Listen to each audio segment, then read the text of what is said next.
Pembelajaran mendalam memberikan prinsip pembelajaran dan pengalaman belajar yang menjadi landasan penting yang memastikan proses belajar berjalan efektif.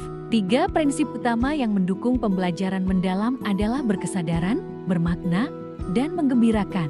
Ketiga prinsip ini saling melengkapi dalam membangun pembelajaran mendalam bagi murid. Ketiga prinsip pembelajaran tersebut dilaksanakan melalui olah pikir, olah hati, olah rasa, dan olahraga.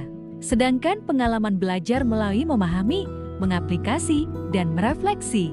Pengalaman belajar yang diciptakan merupakan proses yang dialami individu dalam memperoleh pengetahuan, keterampilan, sikap, atau nilai.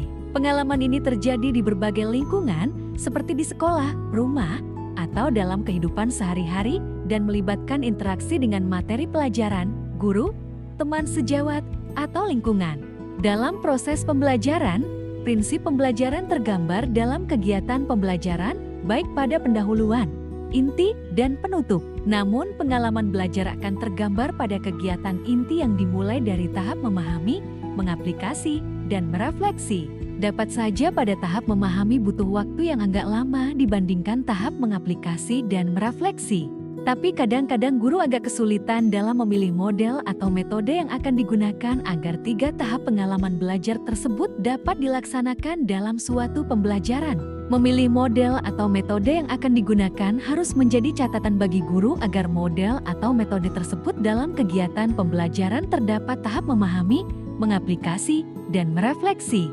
Tidak semua model dalam sintaks atau langkah pembelajarannya sudah terdapat ketiga tahap tersebut, sehingga perlu ditambah tahap yang lainnya sehingga lengkap ketiga pengalaman belajar tersebut. Demikian juga kalau menggunakan metode perlu juga penggabungan beberapa metode yang disesuaikan dengan tahap memahami, mengaplikasi, dan merefleksi.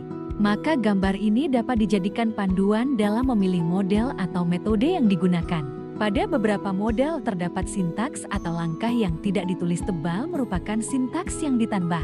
Terdapat juga model dan metode yang sudah dikelompokkan berdasarkan urutan pengalaman belajarnya. Selanjutnya ada juga contoh suatu model inquiry 5E yang sudah lengkap ketiga tahap pengalaman belajarnya.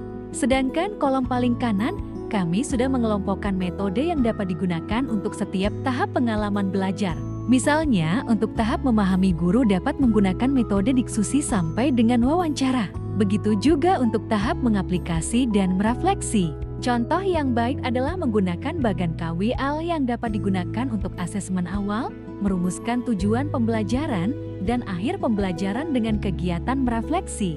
Demikianlah cara guru memilih model dan metode untuk diterapkan dalam pembelajaran mendalam. Sebagai pedoman adalah prinsip pembelajaran dan pengalaman belajarnya. Di samping itu juga pembelajaran tersebut mempunyai kerangka pembelajaran yang berupa praktik pedagogis, kemitraan pembelajaran, lingkungan pembelajaran, dan pemanfaatan digital. Sehingga pada akhirnya peserta didik mempunyai 8 dimensi profil lulusan.